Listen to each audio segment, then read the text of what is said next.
안녕하세요. 캡틴 스타입니다. 오늘 소개해드릴 책은 철학의 위안입니다. 이 책은 로마 시대에 최고 권력자인 집정관까지 갔다가 모함을 받아서 왕에게 유배당하고 유배지에서 처형을 당한 보에티우스라는 분이 지으신 책입니다. 보에티우스는 최후의 로마인으로 또는 저작이 미친 영향으로 최초의 스콜라 철학자로 불리는 보에티우스의 원 이름은 아니키우스 말리우스 토로콰투스 세베리누스 보에티우스입니다. 그는 475년경 로마의 유수한 귀족 가문에서 태어났고요. 490년경 집정관이던 아버지가 죽고 로마에서 가장 존경받던 귀족 신마쿠스의 양자가 되었습니다. 후에 신마쿠스의 딸과 결혼을 했죠. 보에티우스는 아테나와 알렉산드리아에서 수학하며 문학, 철학, 수학, 음악, 천문학 등 다방면의 학문을 공부했습니다. 그의 학식과 인품이 테오도리쿠스 왕의 인정을 받아 510년에 집정관이 되었고 522년에는 왕의 마기스테르 오피큐오룸, 오늘날의 비서실장이 되었습니다. 같은 해에 그의 두 아들이 집정관으로 임명되었는데요. 두 아들은 10대 때 집정관으로 임명되어서 사실 이 왕의 신임을 받아서 그 보에티우스에게 내려진 선물이라고 인식되었다고 합니다. 520년에 원로원 의원들과 데오토리쿠스 왕은 알비누스, 전 집정관이었던 알비누스가 있었는데 이분을 반역죄로 고발했다고 합니다. 보에티우스는 그를 변호하다가 반역 혐의를 받아 파비아의 감옥에 갇혔고 이때 그의 대표적인 철학의 위안을 집필했습니다. 그는 그리스어를 알지 못하는 로마인에게 아리스토텔레스와 플라톤의 사상을 알려주기 위해서 두 사람의 모든 저작의 번역과 주해를 계획했으나 525년에 처형되어 뜻을 이루지 못했습니다. 저서로는 철학의 위안 외에도 신학 논고집, 사학과 입문, 프로피리오스의 아리스토텔레스 논리학 입문의 번역과 주해를 저수를 하셨다고 합니다. 철학의 위안. 요즘 힘든 일 많으신 분들 계실 것 같은데요. 어떻게 우리가 위안을 받을 수 있을까요? 이분도 정말 최고의 자리에 있었습니다. 행복의 최상점, 권력, 명예, 그리고 부귀영화는 두말할 것도 없고요. 이런 분이 그냥 하루아침에 모함받고 갇혔습니다. 이 책의 이 구성은요, 보에티우스가 이제 유배지에 갇혀 있을 때 어떤 여인이 찾아옵니다. 그래서 이 여인은 알고 봤더니 철학의 여신이었죠. 그래서 이 보에티우스와 철학의 여신이 서로 대화하는 형식으로 책은 이어지는데요. 재밌는 대목이 나옵니다. 그녀가 이렇게 얘기합니다. 보에티우스가 여러 가지 얘기하는 것들 가지고 사실은 그건 헛된 행복을 쫓았던 것이라고 이 철학의 여신이 얘기를 하시는데요. 너는 내가 지금까지 말한 것들을 알아듣고 내 영혼에 새겼느냐? 아니면 내가 둔한 당나귀에게 수금 소리를 들려준 것이냐? 왜 너는 울고 있느냐? 내 눈에서 눈물이 흐르는 것은 무슨 까닭이냐? 내 가슴 속에 있는 것들을 모두 숨김없이 말해보아라. 의사에게 치료를 받고 싶다면 상처를 내보이는 것이 마땅하지 않겠느냐? 그래서 보에티우스가 자신의 억울함과 가슴 속에 있는 엉어리들을 얘기하기 시작합니다. 여기서 수금이라고, 이 수금이 저도 그냥 손숫자인 줄 알았더니 세울 숫자에 검은고 금자를 써서 한자로는 우리가 알고 있는 많이 들어본 하프입니다. 또는 이제 또 다른 비슷한 형태로 라이어라고도 하는데요. 스펠링은 LYRE. 이것 역시 수금의 일종입니다. 그래서 제가 앞에서 연주해드린 이 악기가 이 수금인데요.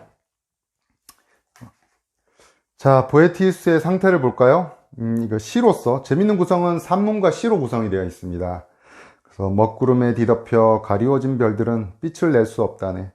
남북한 남풍이 바다 위를 휘몰아치면 바다는 사납게 요동하고 청명한 햇빛 아래에서 유리같이 투명하던 물은 흙탕물이 되어 한치 속도 들여다볼 수 없구나.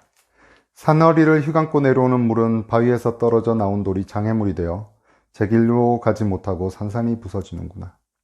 사정은 너도 마찬가지일지니 침침하지 않은 맑은 눈으로 진리를 보고자 한다면 잘 닦여져 있는 바른 길을 택하라. 덧없는 기쁨도 버리고 두려움도 버리고 헛된 희망도 버려서 고통이 들어설 자리를 허용하지 말지니. 예, 뭐 이런 얘기들을 합니다. 예, 물질, 권력, 명예 등은 행복을 가져다 줄 수 없다고 얘기합니다. 그러면서 드디어 참된 행복에 대해서 이 철학의 여신이 얘기를 합니다. 그래서 장엄한 씨를 읊죠.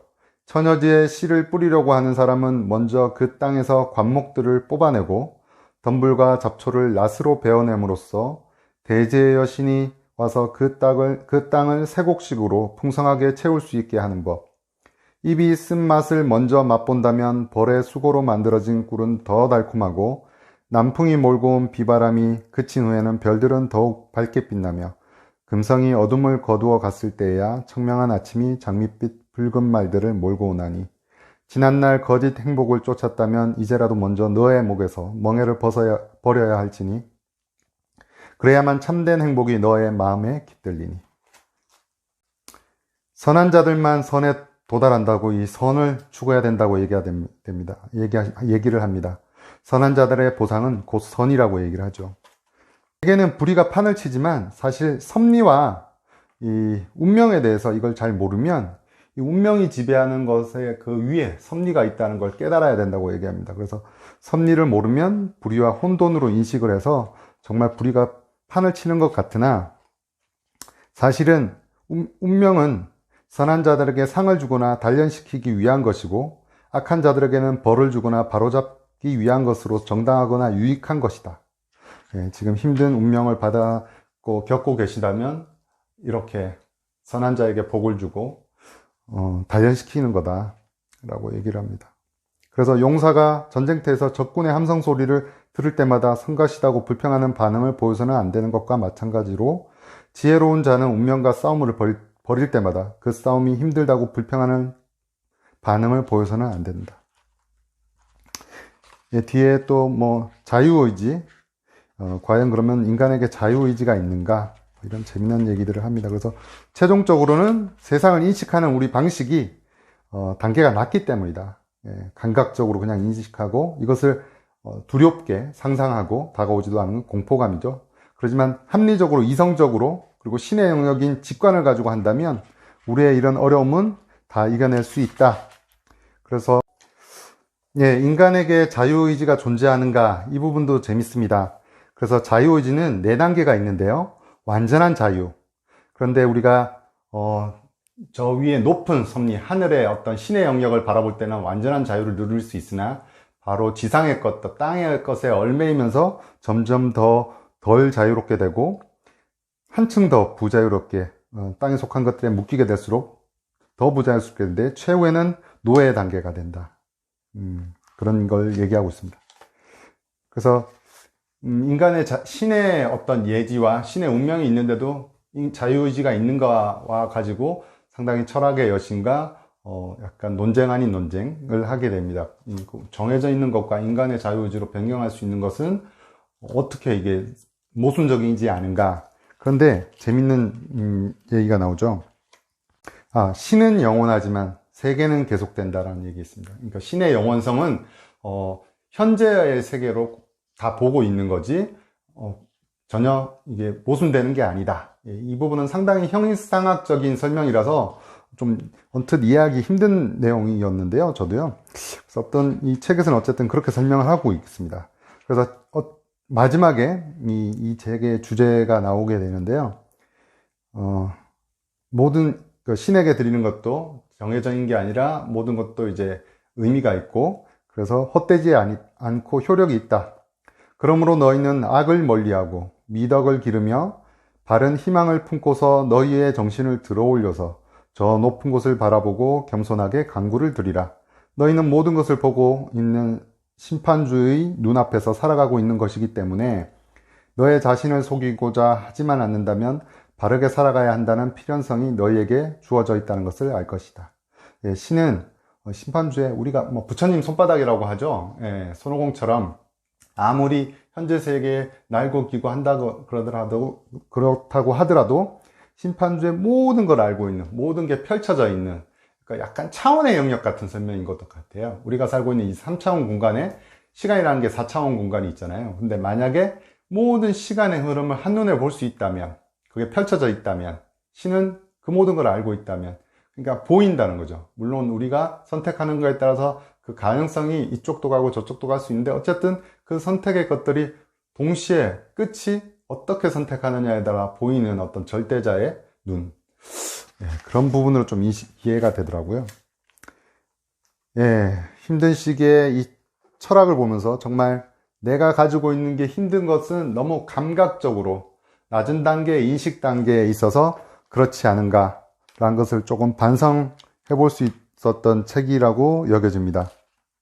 단계가 감각, 상상, 추론, 직관인데, 이 직관이랑 완전 이제 지성의 영역, 그러니까 신의 영역이라고 얘기를 합니다. 이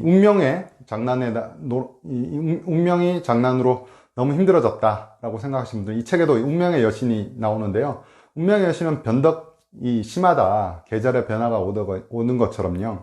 그래서 처음부터 제가 가졌던 어떤 그 물질이라든지 권력이라든지 명예라는 게 나한테 처음부터 있던 것이었느냐, 그렇게 다시 반문하게 됩니다. 사실은 어느 순간 나한테 왔다가 계절의 변화에 따라서 사라졌다는 것이죠. 그런 거에 대해서 진정한 행복을 찾아야 된다. 참된 행복을 찾아야 되고 그 선에 따라서 살아야 된다는 것을 설파하고 있습니다.